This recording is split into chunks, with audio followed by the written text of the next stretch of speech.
hablando de la red como plataforma, es decir, vamos a ir viendo cómo estas características de las redes actuales ahora demandan ciertas características que soporten lo que la tecnología ahora está transmitiendo. Tenemos entonces lo siguiente, a ver, ustedes se acordarán que antiguamente las redes estaban separadas. Teníamos redes separadas de data, teníamos redes separadas de voz, teníamos redes separadas de video. ¿Okay? En la actualidad, estas redes ya no están separadas. En la actualidad, estas redes están juntas, es decir, transmiten la misma información a través de un solo medio. Estas redes, entonces, que unen estos tres tipos fundamentales de información, se les llama en la actualidad redes convergentes. ¿Y cuáles son esos tres tipos de información principales? Los acabamos de mencionar. La data es uno de ellos, la voz es el otro, el video es el otro. Y ustedes entenderán que los tres no ha sido tan fácil juntarlos, porque al tratar de que los tres viajen por el mismo medio, nos hemos encontrado, o se han encontrado, características propias de cada tipo de información. A ver, vamos a empezar por el más complejo. ¿Cuál de los tres sería el más complejo? Posiblemente entremos que uno de los más complejos, o digamos de los más complicados, o que tiene una de las características más complicadas, es posiblemente la voz. La voz es un tipo de información que no tolera retardos, que no puede esperar. Si la voz espera, se entrecorta la llamada. ¿Qué significa esto? Entonces, que todo dispositivo de red que vea una trama de voz debe darle prioridad en el paso. Porque si no, esta información se retarda y por ende se pierde la comunicación, no se conecta, se escucha entrecortado y podría llegar hasta no entenderse la información. En el caso del video es el otro complicado. El video es un tipo de información que de por sí, por naturaleza, cuando viaja a través de la red, consume ancho de banda en gran cantidad. Entonces tenemos al video por un lado que no puede esperar, tenemos a la voz por un lado que no puede esperar, tenemos al video por otro lado que de por sí consume el ancho de banda y tenemos a la data que necesita cierto tipo de confirmación para poder ser recibida, necesita que se confirme su entrega, que llegue completa, que llegue entera, que llegue para que sea entendible.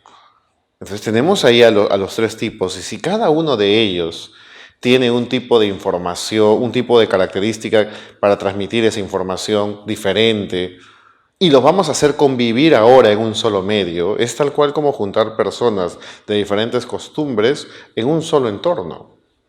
Entonces va a empezar a haber problemas, va a empezar a haber situaciones.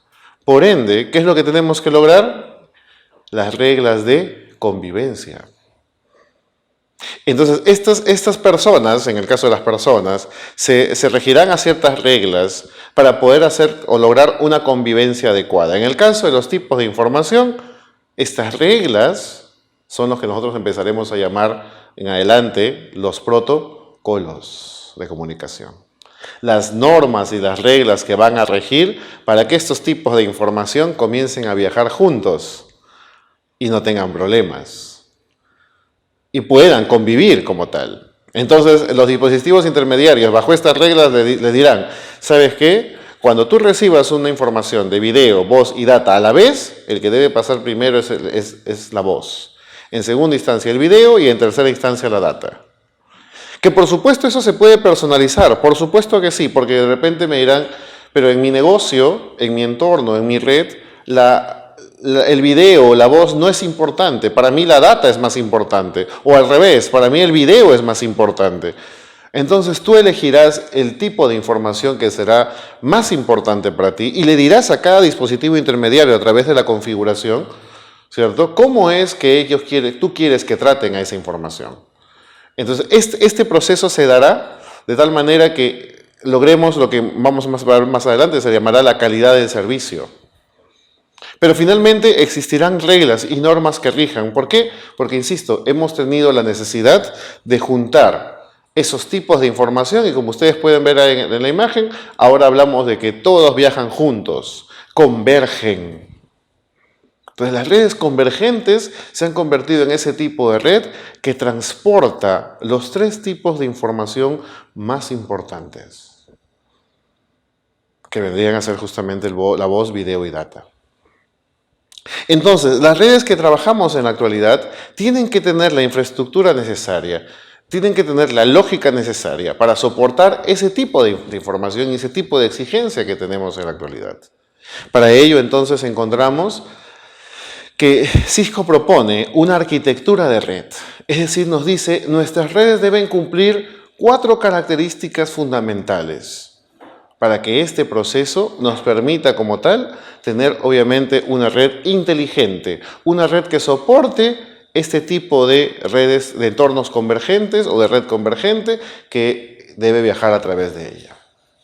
Esas 4 características son tolerancia a fallas, escalabilidad, calidad de servicios, quality of services y seguridad. Son 4 fundamentos que debe contener esta red que en la actualidad debe soportar a su vez entornos convergentes de comunicación. Entonces vamos a ver un poquito en qué consiste cada una de estas etapas o cada una de estas características que mencionamos en esta situación.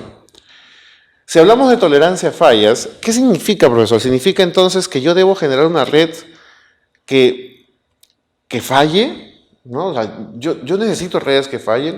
Lo cierto es que el hardware y el software fallan. Todo es propenso a fallas. Ethernet es una red orientada a colisión. Por ende, entonces, el tema de las fallas es algo inminente. No es que nosotros busquemos tenerlas, sino que más bien por el contrario. Sabemos que existen, ¿de acuerdo? Pero las controlamos. Ahí viene una pregunta interesante. ¿Qué buscamos nosotros? ¿Qué buscamos en una red? ¿De acuerdo? Hay un factor que puede medir esto que buscamos, que vendría a ser el tiempo promedio entre fallas. ¿Qué buscamos en una red entonces? Que el tiempo promedio entre fallas sea máximo o sea mínimo. A veces nos confundimos y a veces decimos que el tiempo promedio entre fallas sea máximo, porque pensamos que de repente hablamos de que las fallas van a tardarse mucho tiempo. ¿De acuerdo? El tiempo promedio entre fallas, sí, más bien por el contrario, debe ser máximo. Más bien, lo que sí debe ser pequeñísimo, es el tiempo de recuperación.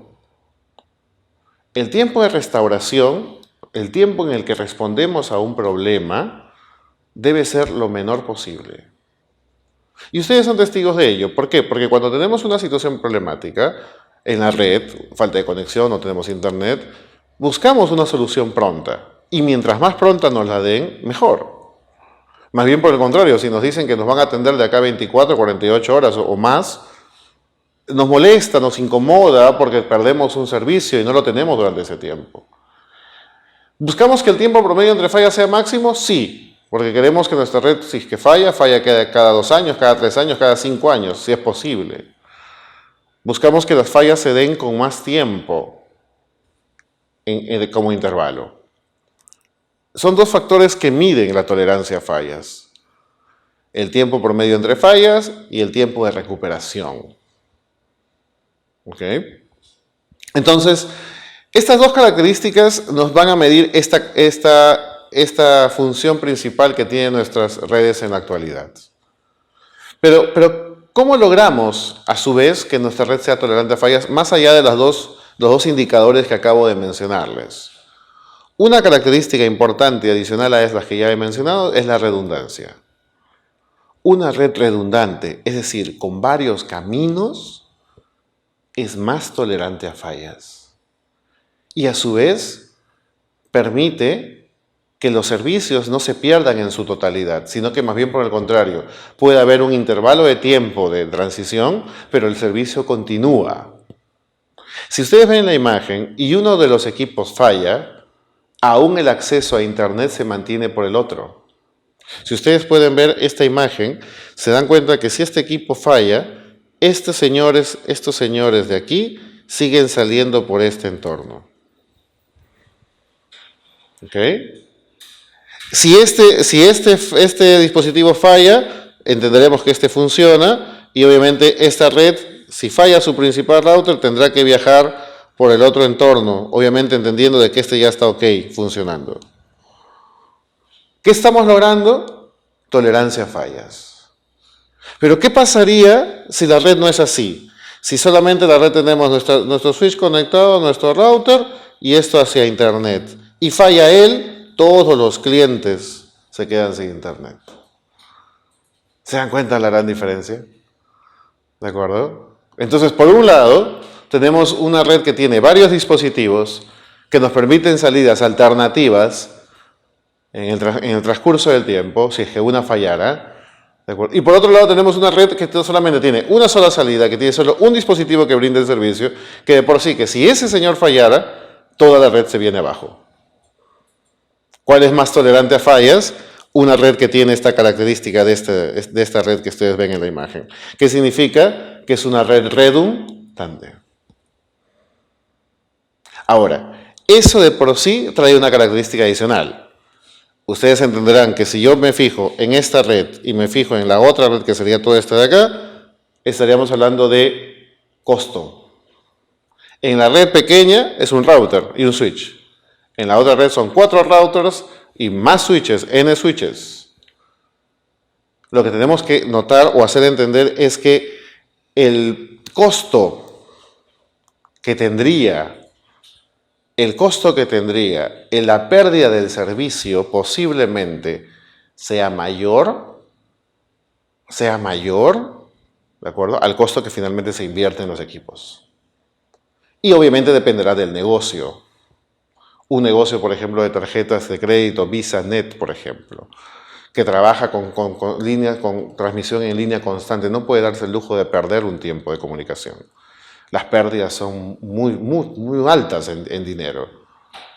Pero de repente un servicio, una casa, un hogar, de repente no tiene el valor suficiente para poder tener 2 salidas a internet en casa, por ejemplo.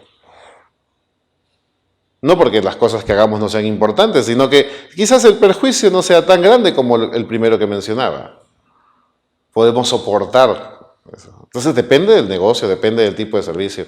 Pero finalmente tenemos una red tolerante a fallas. Esa es la primera característica. La segunda característica sería la escalabilidad. Nuestras redes deben ser diseñadas en forma escalable, tienen que crecer. Tienen que ser pensadas en que no se van a quedar pequeñas, sino que van a seguir creciendo. Y ese crecimiento tiene que ser sostenible, es decir, no tiene que perjudicar al usuario. O sea, es decir, no puede generar, ¿de acuerdo?, pérdida del servicio, no puede ser así. De ser así, no tenemos una red escalable. Una red que crece con facilidad, que no deniega servicio, es decir, que no para el servicio, y sigue funcionando y crece con facilidad, se llama una red escalable. Si yo preguntara, ¿quién es más escalable o cuál de las redes es más escalable? ¿Una red cableada o una red inalámbrica? Entonces la respuesta es, una red inalámbrica es mucho más escalable que una red cableada. Si yo en la habitación en la que estamos quiero agregar un computador más, cableado, necesito garantizar no solamente el computador, sino que tengo que garantizar que existe un punto de red más, tanto en pared o en estación de trabajo, como también en la parte de los terminales, en el switch. Necesito un punto más, obligatoriamente, y necesito un cableado, y necesito hacer todo un trabajo previo para conectar por cable ese dispositivo en este ambiente. Si es inalámbrico no hay problema, basta que esté encendido la red inalámbrica, me ubique acá, me ubique un poco más allá, me ubique en un entorno diferente, estoy conectado, siempre y cuando esté al alcance de la red. Y no necesito estar haciendo la conexión, el cableado, el punto. Es más escalable, su crecimiento es más fácil. No digo que sea imposible el tema del punto, por supuesto que lo es posible, pero ¿quién es más sencillo de crecer? El entorno inalámbrico. Entonces es una característica importante. Otra característica importante es la calidad del servicio. Como les decía hace un momento, ya existen en cierta forma predeterminadamente cierta prioridad entre la voz, video y datos. Pero internamente dentro de la data existen tipos de información, páginas web, archivos, correos. Tú elegirás o tendrás que elegir cuál de todo ese tipo de información es el que es más importante para tu negocio, para nuestra empresa. Y a ese tipo de información le daremos mayores privilegios. Si existe voz sobre IP, le daremos mayores privilegios a la voz sobre IP. Y diremos a todos los dispositivos, les indicaremos, ¿sabes qué? El que debe pasar primero siempre es la voz sobre IP. Y para que tú lo puedas identificar, le pongo una etiqueta en la cabeza, en cada cabecera del mensaje, para que cuando tú de lejos nomás ya veas esa información etiquetada, sepas que esa información debe pasar primero. Esa acción de ponerle etiquetas, esa acción de etiquetar, esa acción de señalar quién pasa primero y quién no, quién tiene prioridad sobre el otro, eso se llama calidad de servicio. ¿De acuerdo? Y eso garantiza confiabilidad de la red, disponibilidad a su vez también. ¿De acuerdo? Es una, como les decía, es una característica que permite redes inteligentes a la vanguardia de lo que se pide en la actualidad, del tipo de transmisión que se pide en la actualidad. Y finalmente, nuestras redes tienen que ser seguras. Tienes que tener parámetros de seguridad en tu red. Uno de los principales problemas, uno de los, digamos, principales errores que sucede en la actualidad es pensar que nuestra red no va a ser atacada.